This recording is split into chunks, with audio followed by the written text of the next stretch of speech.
Hello and welcome to the After Sermon Podcast, where we learn all about a Bible topic, character, or concept.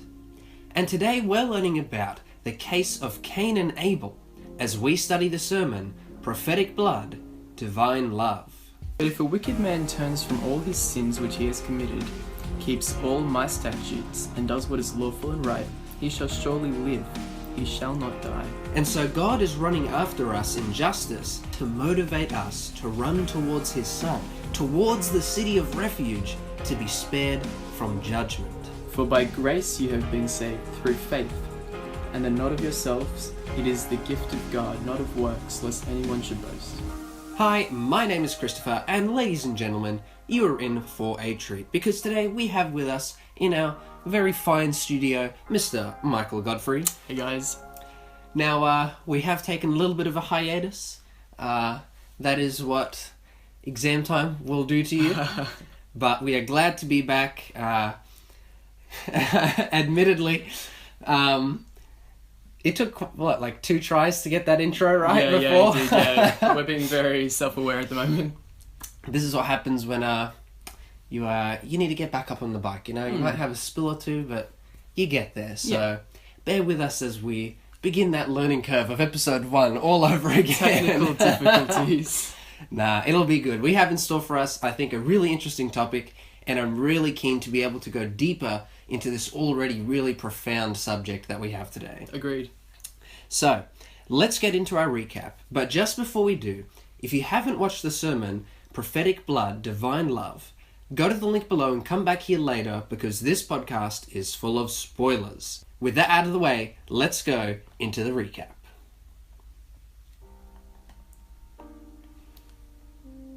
So, the sermon begins by asking the question, did Cain really murder Abel? It's the oldest murder case in human history. Surely, there isn't any new evidence to be found. But as we revisit the scene of the crime in Genesis chapter 4, we begin to realize that there is more to this case than meets the eye. To begin with, conjectural evidence points to the fact that no one in human history has ever died before. It is unknown what can and cannot kill another human being, and so Abel's death may have been an accident. In which case, Cain did not commit murder, but manslaughter. So next we examine the legal evidence. God says in Genesis chapter 9 verse 6 that whoever sheds man's blood, his blood will be shed. In other words, a life for a life. And yet when God punishes Cain, he doesn't take his life. Instead, he offers Cain refuge. Now this is fascinating, because we read in Joshua 20 that God told his people to establish cities of refuge. And these cities were designed to protect those who had accidentally committed manslaughter. They were to be protected from the avenger of blood, taking their life in retribution. So now we have legal evidence to confirm that Cain's punishment matches the crime not of murder, but of manslaughter. We've solved the case of Cain, but the most confronting part hasn't come just yet, because now we're asked to examine our own case. Jesus actually described himself as being a better prophetic fulfillment of Abel. And so if Jesus represents Abel, who does that make Cain? Well, Cain would have to be all of us, because if we had not sinned, Jesus would have never had to die. And so here we see a beautiful image of God's love. We kill Jesus on the cross, but then we turn around and Jesus tells us to run into the city of refuge, which is also symbolic of himself. Jesus offers us protection in him for the crime of killing him. That is not human love, that's divine love. And even the avenger of blood, who in tradition was the nearest of kin to the deceased, even his motivation is love. Think about this. If we kill Jesus, his nearest of kin would be his father. And so God is running after us in justice, but not so that he can catch us, but instead to motivate us to run towards his Son, towards the city of refuge, to be spared from judgment. And just like the father of the prodigal son in Luke, when we run towards the city, God runs out to us and he brings us home. And so when we look at the case of Cain, And when we look at the case of every one of us, we see that no matter where you go in your life, God's love will be chasing after you. And that is the meaning of prophetic blood and divine love. Amen.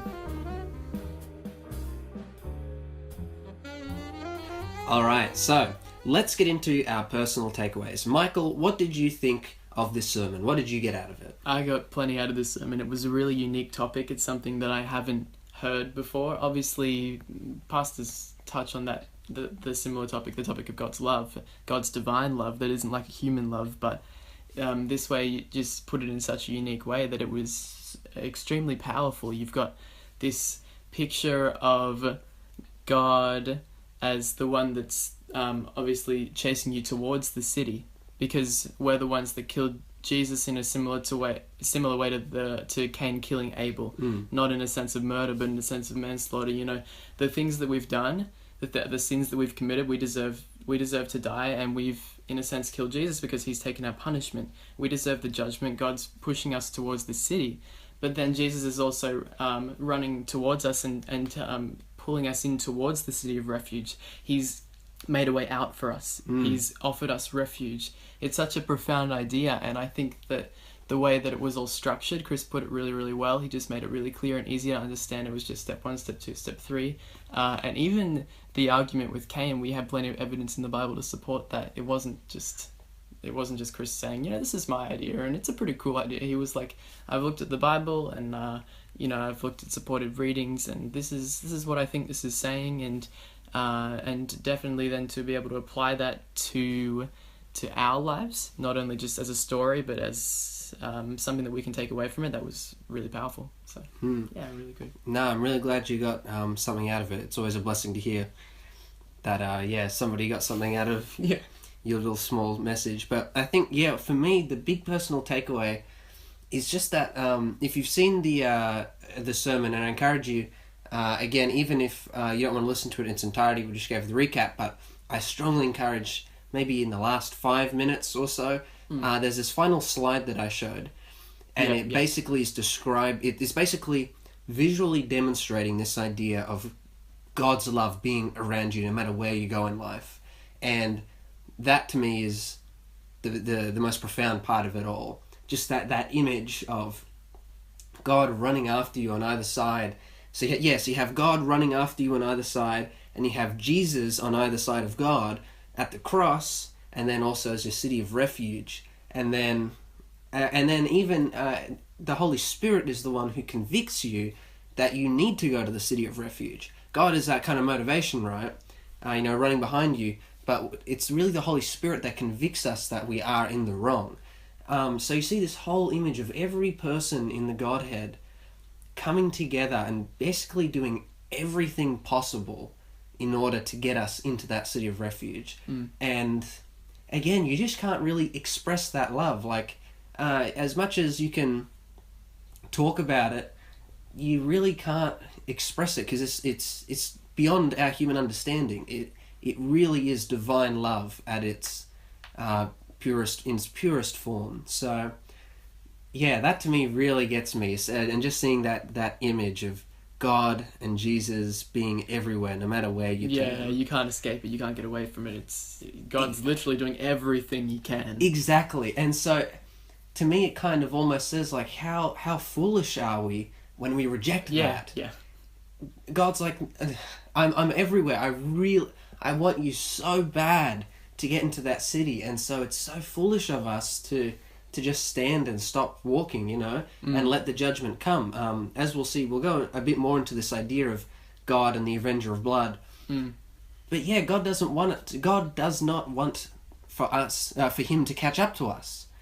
He doesn't want us to just stop and stand still in the middle of the road. He's like, no, run, get to safety. I really want you there. That's right. And I also liked how you pointed out that the judgment is also an act of love. Yes. It's fascinating. We don't often see it that way, but that's it. Even God's judgment is fueled by his love. It's, again, human-wise, we're just like, that's such a difficult concept to grasp. But again, that's divine love at its core. All right, well, let's get into the main meat of the podcast, the cutting room floor. Michael, what is the cutting room floor? Well, the cutting room floor is the segment where we discuss the parts of the sermon that didn't make it into the final cut, and we break them down. Nice. So, we're going to begin with something that I find particularly interesting, and this is the idea of the high priest. Now, when you read in Joshua chapter 20, and I think the idea of the city of refuge is also mentioned somewhere else in Deuteronomy. I don't have it on me, so just Deuteronomy, city of refuge, Google that, find it easy. But in one of these two texts, it is mentioned that, let's say, I accidentally kill someone, commit manslaughter, and I run to the city of refuge, and the Avenger of Blood, their nearest of kin, is coming after me. Now, as long as I stay in the city, they can't do anything to me, right? I'm safe in the city. But the problem is I'm stuck in the city now. How am I going to get out? And so there's a way of ensuring that you're allowed to get out of the city. So there's a method designated to indicate when it is safe to then go out. And that is when the high priest of the city dies. Wow. So when the high priest of the city dies, you are then allowed, that is then like the indicator for everyone in the community and for the Avenger of Blood that you are able to go out of the city safely now. Now, why might that be interesting, do you think, Mr. Godfrey? I think it's interesting because in the Bible it talks about Jesus being our high priest. It's in Hebrews, isn't it? Yes. And I'm wondering to myself, I'm like, man, this is like... It's crazy, yeah. I just picked up on it. Yeah, this is a picture of Jesus in an already picture of Jesus. Like, there are so many levels to this. So, yeah, let's turn to Hebrews chapter 5. And we begin to see, first of all, we're going to assume that this is Paul, just so we don't have to say the author of Hebrews, because the author of Hebrews never says his name, but it's generally thought it's Paul. So we're going to sit with Paul. But yeah, so Paul starts off by describing why is it that the old covenant and the old priests didn't work? Why is it that we need Jesus as a high priest? Let's figure that out first before we go into what this symbolism really means. Alright, so we're going to Hebrews chapter 5. Hebrews chapter 5, if you're not in your car and you want to follow along, starting in verse 1. Alright, and here's what the text says. For every high priest taken from among men is appointed for men in things pertaining to God, that he may offer both gifts and sacrifices for sins. He can have compassion on those who are ignorant and going astray, since he himself is also subject to weakness. Because of this he is required as for the people, so also for himself to offer sacrifices for sins. So this is one of the main problems that we find with the priests of the Old Covenant. They can sacrifice for the people, but they've also got to give sacrifices for themselves. They in and of themselves are still not perfect because they're human. But then we come to Jesus, and Jesus is different. He's the high priest of the new covenant, which he creates at the cross, at his death. And under this new covenant, he doesn't have to provide sacrifices for his own sins, because he has none. Instead, he just provides a sacrifice for us. So here's what it says in Hebrews chapter 7, verses 26 through to 28. That's Hebrews chapter 7, verses 26 through to 28, if you want to read along with us. For such a high priest, that is Jesus, was fitting for us, who is holy, harmless, undefiled, separate from sinners, and has become higher than the heavens, who does not need daily, as those high priests, to offer up sacrifices first for his own sins, and then for the people's. For this Jesus did once for all when he offered himself. For the law appoints as high priests men who have weakness, but the word of the oath which came after the law appoints the Son who has been perfected forever. So yeah, we have this indication that Jesus is better because he provides this sacrifice once and for all, and he doesn't have to do it for himself, but just for the sinners. If you want to learn a bit more about Hebrews, we've looked quite in depth at the topic in episode 4, Buy High, Sell Low. That's myself and co-host James. So if you're interested in getting more into Hebrews, I'd recommend going back and reading that. So yeah, we have this idea that Jesus is our high priest. He mediates on our behalf. And once again, what is he mediating for? The fact that we killed him. So yeah, we put Jesus on the cross because of our sins, and then Jesus acts as our mediator, high priest, and says, no, it's okay, they're fine, I'm on their side. And you're just thinking to yourself, what on earth? Why are you on my side? I haven't done anything good. And yet Jesus is there standing for us. So again, we have this idea of Jesus as the high priest. And it's at the death of the high priest, the death of Jesus, that you are saved. You can then go out of the city of refuge and no longer be afraid of judgment. Which is, that's some hectic symbolism inside a symbol already there. And the reason why the death of the priest was so significant was that it was believed that, at least by the Jewish people and Jewish tradition, I'm not sure if this is what God was trying to convey when he made this. I think he was alluding to Jesus. But the Jewish people of the time believed that the death of a holy person could atone for your sins. Okay. And so because the high priest was seen as, the most devout and pious of the community, his death was seen as, okay, he has provided atonement, you can then go out. Sure. Whereas we would say the death of that high priest is a symbol of the death of Jesus, our high priest. Yeah, it's pointing forward, that's right. Yeah, it's pointing forward. So Jesus, our high priest, makes atonement for us. Jesus is not only at the cross, he's also our city of refuge, and he's also the high priest in the city of refuge, working for us. So, it's this really in-depth symbolism that we see in this text. I think it's also interesting as well. We're going to go into our next topic, which is faith versus works. I think this is a great example of demonstrating how you can't work your way to salvation. There's nothing you can do to appease the Avenger of Blood. They're coming after you. All you can do is run away. If you try and stop to negotiate or bargain, they'll just go, no, I'm here for blood. I'm here for justice. So you can make the decision to run towards the city of refuge, but you don't ultimately do any of your own saving. It's the city, or the high priest, which offers you protection. And we know that both of those are symbols of Jesus. So it's only through Jesus and his works that we can be found to be saved. So let's turn to Ephesians chapter 2, verses 8 through to 9. Alright, so Ephesians chapter 2, verses 8 and 9. For by grace you have been saved through faith, and that not of yourselves, it is the gift of God, not of works, lest anyone should boast. It's interesting, how Paul says, you can't do this through works. It's only through faith. And then no one can boast about it, because you haven't done anything exactly to get there. Yeah, and it says in another passage, righteousness is like filthy rags. There's literally nothing that we can show for. I like that idea that even your good works are tainted. In the same way that we can't do anything not as Australians. We're Australian citizens, so everything we do, you do as an Australian.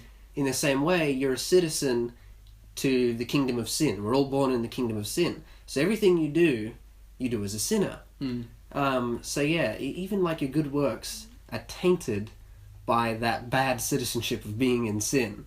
That's a really, really good example. That's true, but can I say something else on the flip side? Oh, shoot. On the flip side, you're also an ambassador for Christ. That's true. So just like being an Australian citizen, if an Australian citizen went to a foreign country and committed a crime, in that country, the newspaper article would read something, they wouldn't just say some random guy commits a crime, they'd say an Australian citizen has committed a crime in that country. You're representing someone.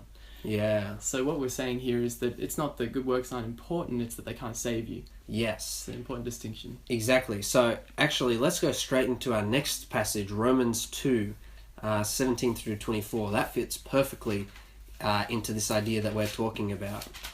Alright, so Romans chapter 2, verses 17 to 24, it says, "Indeed, you are called a Jew and rest on the law, and make your boast in God, and know his will and approve the things that are excellent, being instructed out of the law.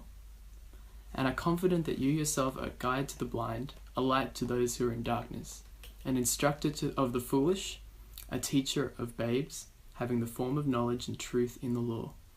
You, therefore, who teach another, do not teach yourself. You who preach that a man should not steal, do you steal? You who say, do not commit adultery, do you commit adultery? You who abhor idols, do you rob temples? You who make your boast in the law, do you dishonor God through breaking the law? For the name of God is blasphemed among the Gentiles because of you, as it is written." Good Man. passage. Paul, he's ripping into them, isn't he? Sure is. So here's what's the context for this passage is the Jewish population in Rome. They've come up to Paul and they say, "Hey, we keep the law. That means we're saved."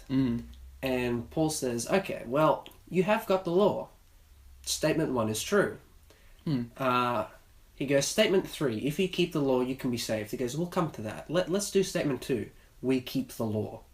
And he goes, "No, you don't." And he just rips into them. He says, "You guys, you say in the law, it says, oh, don't commit adultery." But he says, "Look at you guys, you commit adultery." Yeah, that's right. That says don't steal, but you guys steal. Yeah. So he says, even if the law could save you, you're not following You're not the saved law. anyway. That's Yeah. right. But then later on he goes on to describe that, in fact, no. The law is insufficient to save you. In fact, he says in chapter 7 and in chapter 5, verse 20, I think, the last passage, the last verse of chapter 5, he says, it's actually the law that exposes your sin. It does the exact opposite.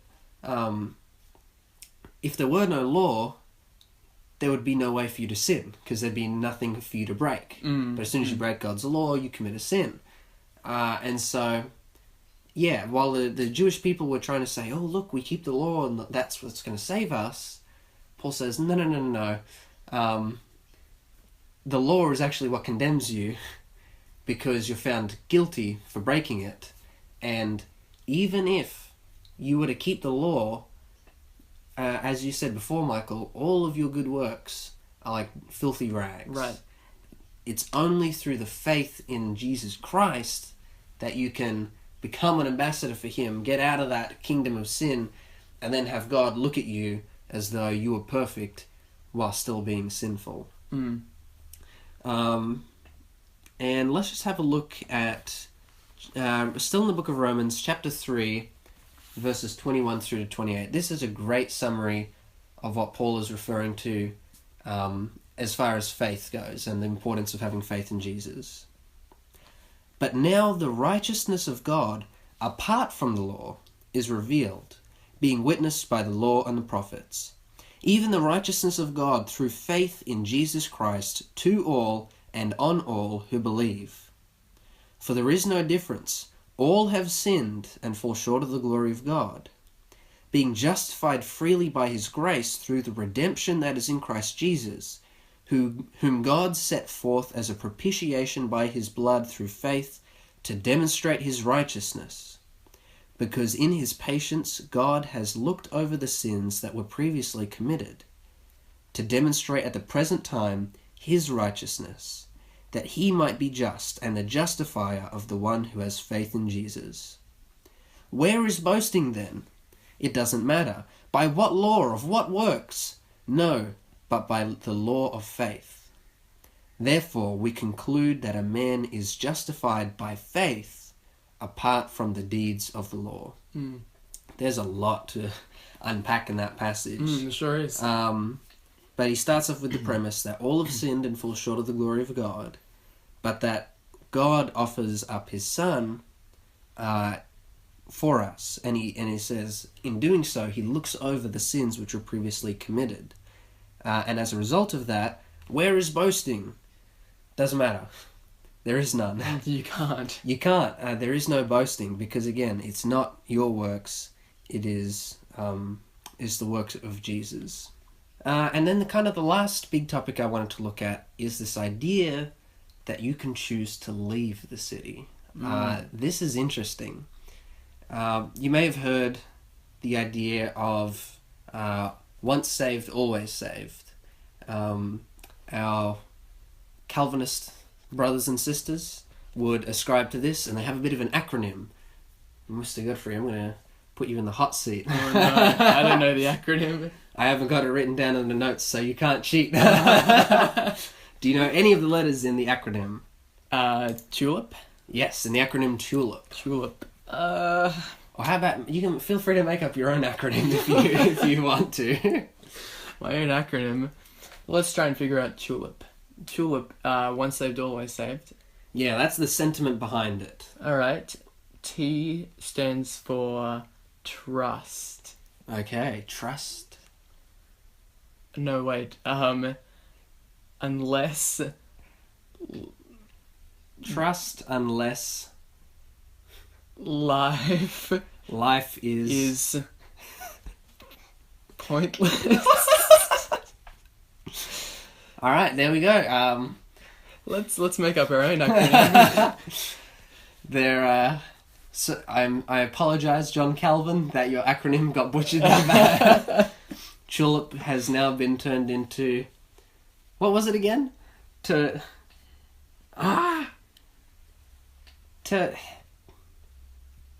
trust unless life is pointless. That's beautiful. Okay, my new acronym is OASAS. OASAS. OASAS. That stands for once a saint, always a saint. Oh, watch out. No, I don't know what TULIP stands for. Can you help me out? If you want to hear Michael Godfrey's actual word skills, we recommend ASP episode 17. Not to boast because filthy rags and everything, but I've got some mean sermon titles. Go check that one out. Go check that one out. Link in the below. We got like the Christian. I'm just on the spot here. That's all. We got the Christian equivalent of Dr. Zeus here, ladies and gentlemen.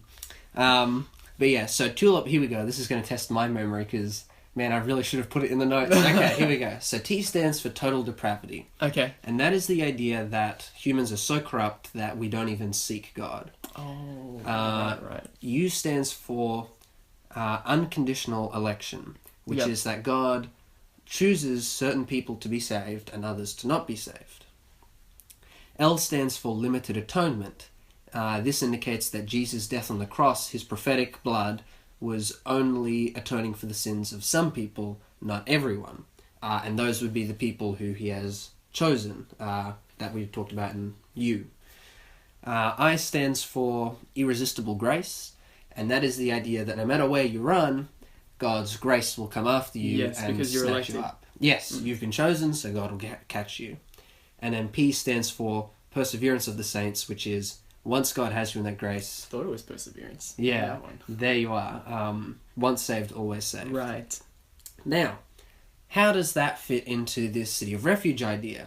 Well, if we were to do it, this is how the story would play out. You accidentally kill someone, God starts chasing after you, and God goes, you know what, I like you, so I'm going to choose you. And so God runs out of the city and drags you into the city, even though you might not have made that choice. Yeah. Or you do make the choice, but... You do, but it's... But God was still the one who ran out to you and initiated it. That's Because right. remember, you can't initiate anything because you're totally depraved. And there was nothing that you could do to... I mean, you were always going to make the choice. Exactly. You're always going to make the choice. So this comes under the teaching of predestination. The idea that this choice has already been made for you. So then, contrarily, on the other side, some people will, accidentally kill someone, and they could be running to the city, maybe. Or, well, I suppose Calvinism would say they're not running because they're totally depraved. But let's just say they're standing then. They're just standing in the middle of the road, and God doesn't choose to run after them because he goes, well, I haven't chosen that guy. That's a very different story to what we see in the typical understanding of the cities of refuge. We would say that God runs out to you, yes, and he grabs you, but only once you've made the choice to come into the city. And in the same way, if you don't want to come to the city, God will respect that decision and go, okay, I've done everything I can to get you here, but you don't want to. So in one view, we see that the choice is in our court. But when it comes to this tulip idea, the choice is in God's court.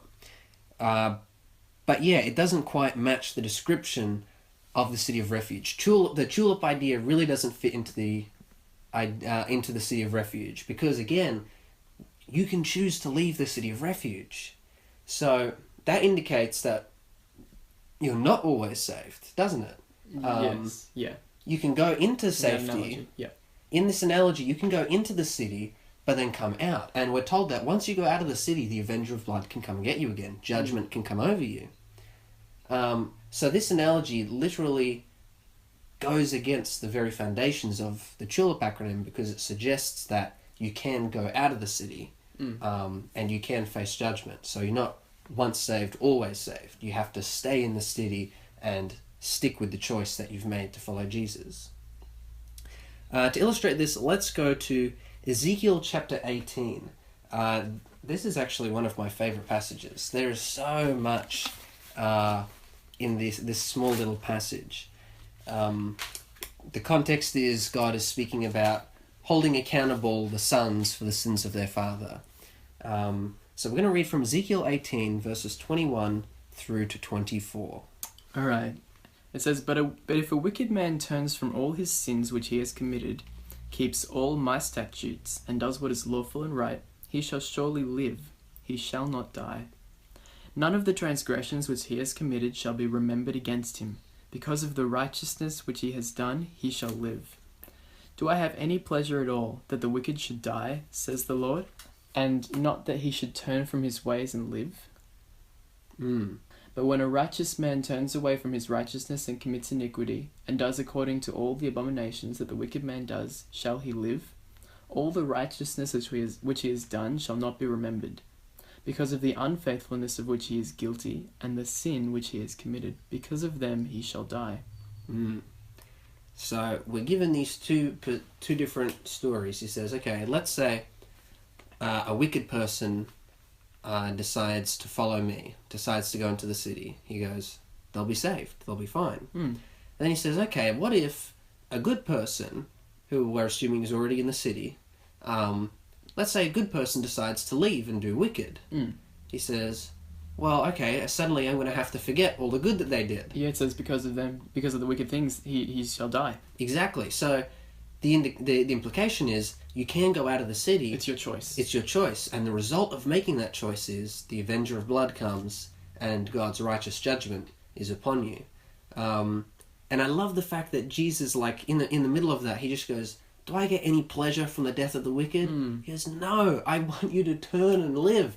It's literally God just screaming out, just run to the city, and then please just stay in the city. Yes, you know? Yeah. Don't leave the city. You got a good gig going on if you're in there. Pretty much. And yeah, to me that really demonstrates this idea that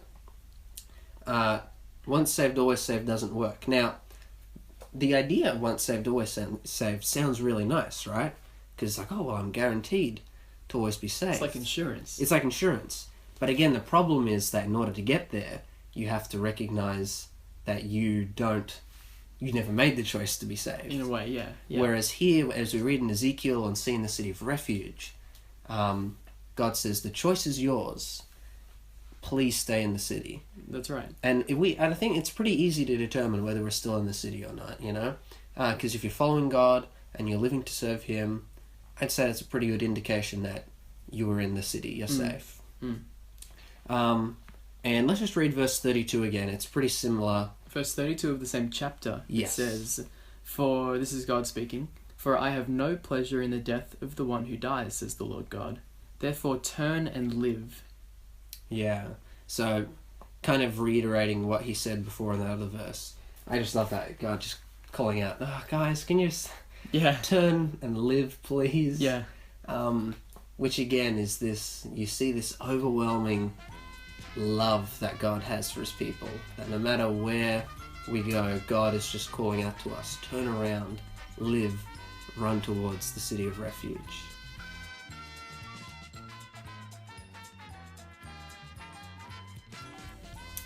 Alright, guess what? It's come to that time again. It's trivia time. Trivia time. Da, da, da, da. Alright, our first trivia for the day.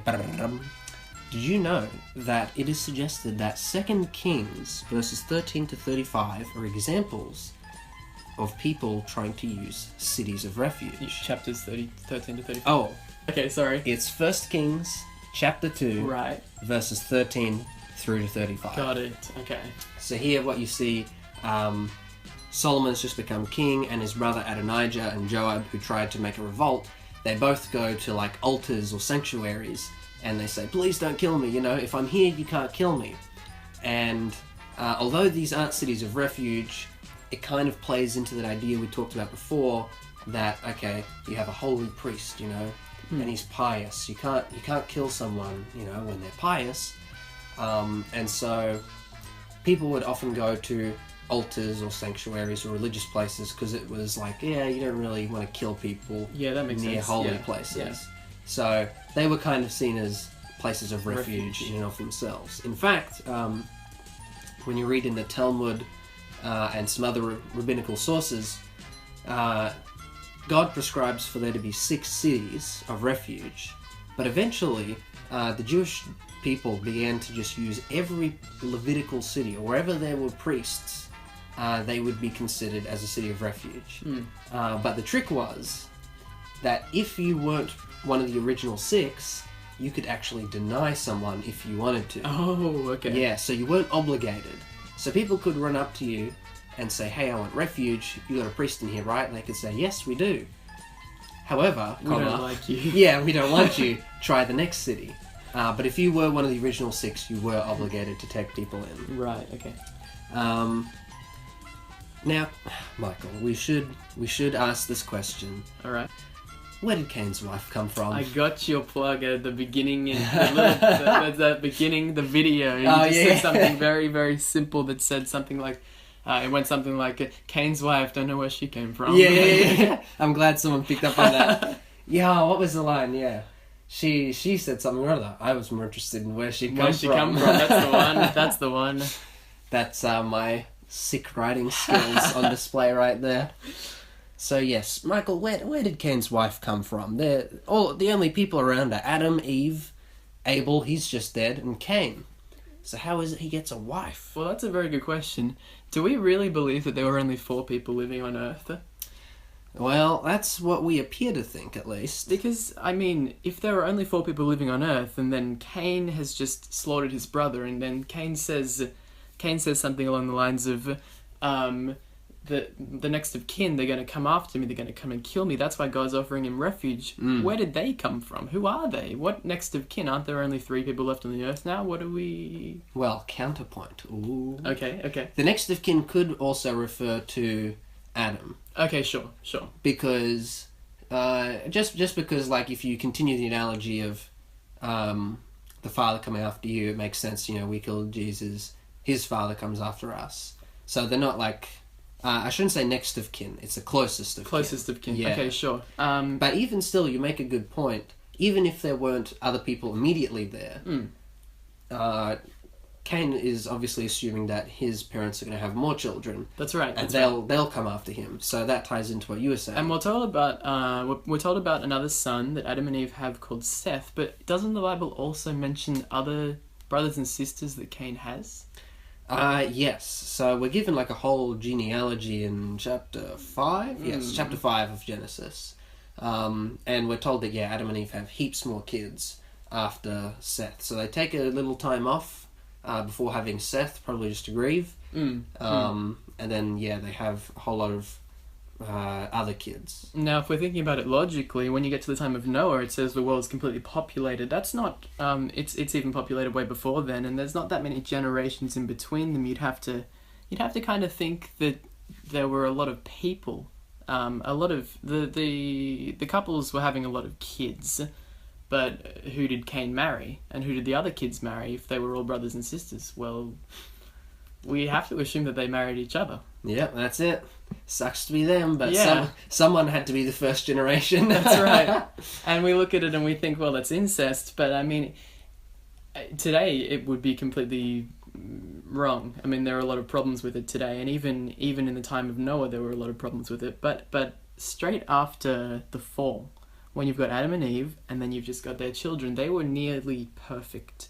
And so you don't have all these problems with birth defects and all the rest, all these problems with incestuous relationships. It's, I think that, and correct me if I'm wrong, but I think that the most likely answer to the question, where did Cain's wife come from, is that Cain's wife was one of his sisters. Yeah, I think that's basically, logically, that's what we'd have to assume. And guess what? This isn't licensed to do that today. We obviously don't have that problem today. Definitely not. Please don't do that today. No. We're not condoning this on our show, on our podcast. Not at all. But when you do have just, Adam and Eve and their kids...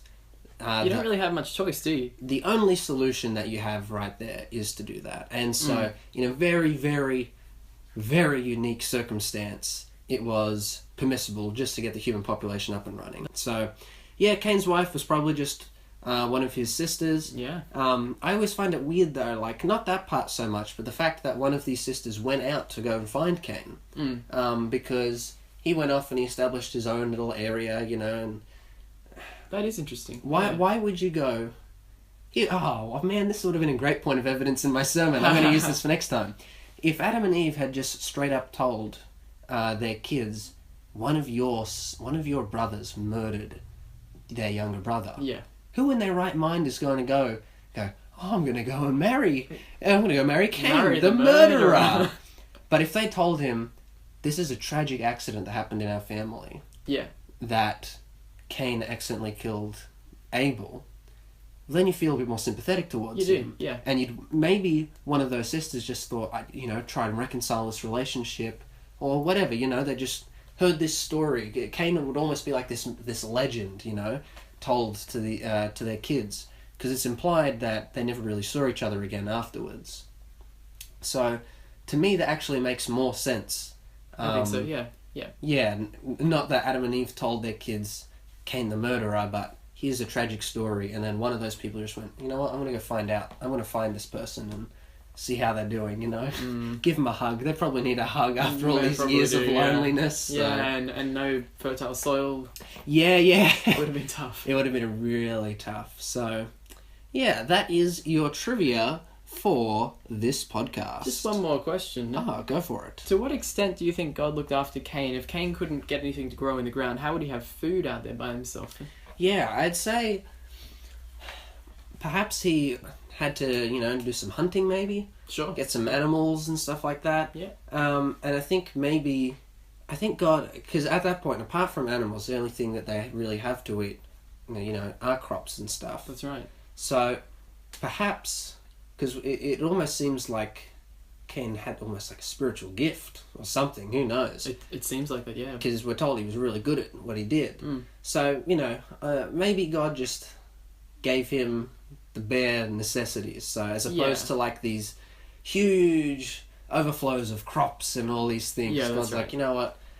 You'll just get like enough to get by. Because if you read it as literally as nothing you ever plant will ever grow, Cain would be dead very quickly, very soon. Yeah, but if it was more like the soil was going to be barren, you'll grow the bare minimum, well, it's a massive punishment, but he'll survive. He'll get by. It says in 4 verse 12, when you till the ground, it shall no longer yield its strength to you. Strength, okay. So, I'd be interested to see what other translations say. Yeah. But that almost indicates like it's not going to have the same.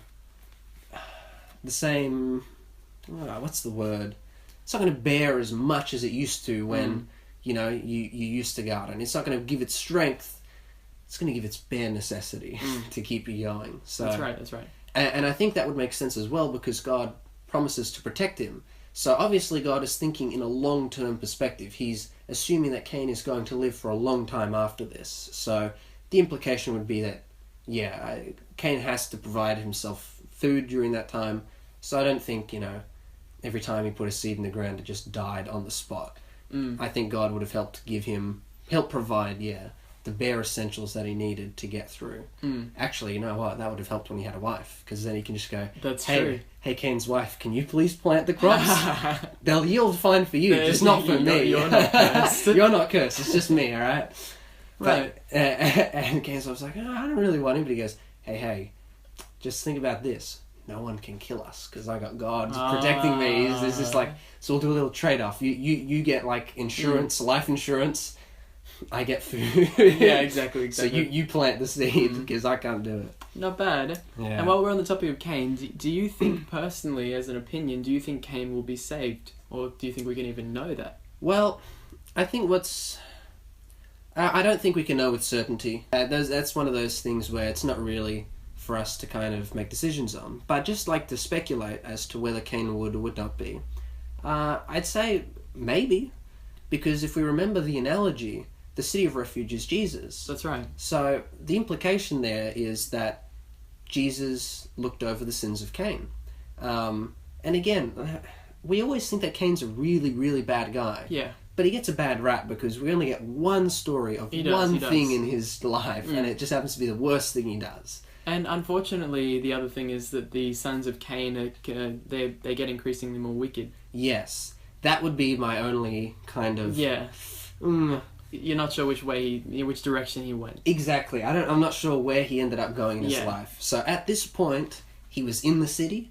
Whether he went out of the city and he left later on in his life, we don't really know. But I think that's an interesting point you raise, because, well, Michael, if you could go back in time and get rid of one evil person, who would you get rid of? The typical answer is, I'd kill Hitler. Yeah. But is there anyone that you would kind of go, nah, not a fan. The human history doesn't need X person.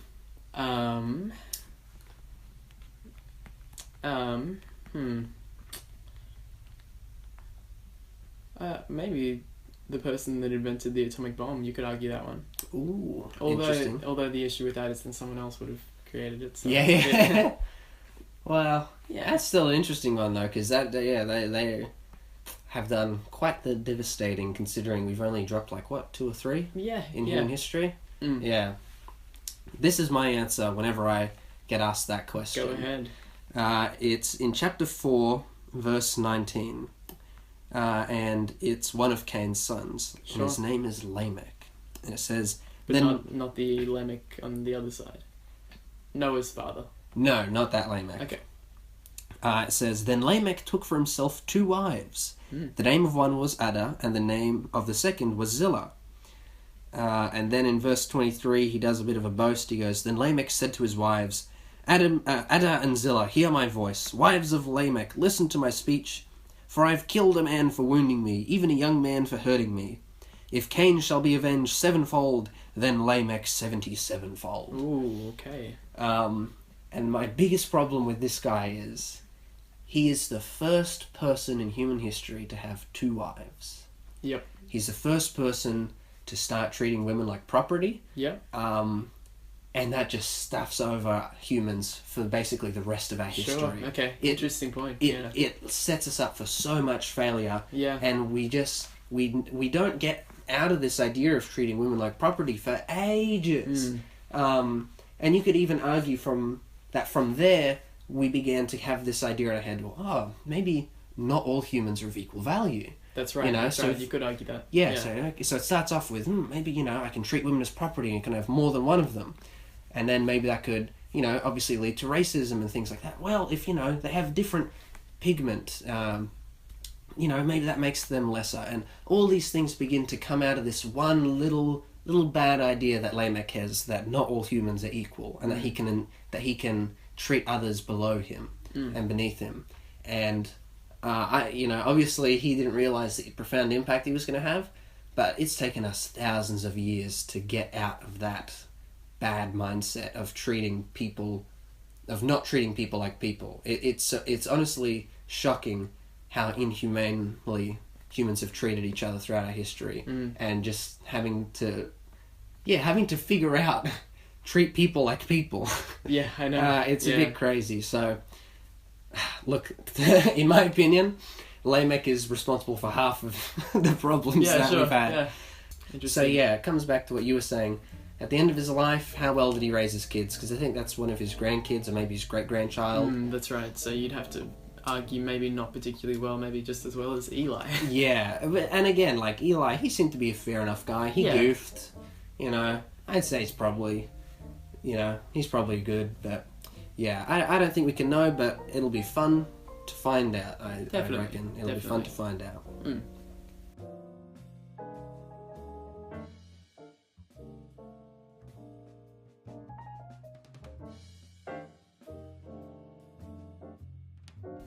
And so, Chris, do you have any recommended readings for the listeners at home?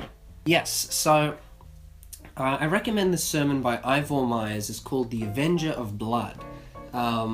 So I kind of, when I was doing my research, I borrowed some ideas about cities of refuge and the Avenger of Blood from this really good sermon. So all the stuff about Cain and Abel was my own kind of thoughts, and then I integrated it with some stuff I'd heard from this really good sermon and kind of made it into its own new thing. But this thing is about an hour-long talk, and I just did, half an hour. So there is a lot of rich, really good content that I didn't go fully into, that Ivor goes into heaps. And even we didn't get to talk about it a bit more today. I kind of went in a different direction again. But if you want to learn more about the ideas of cities of refuge, I'd recommend go and listen to that. So yeah, just go onto YouTube, type in Ivor Myers, The Avenger of Blood.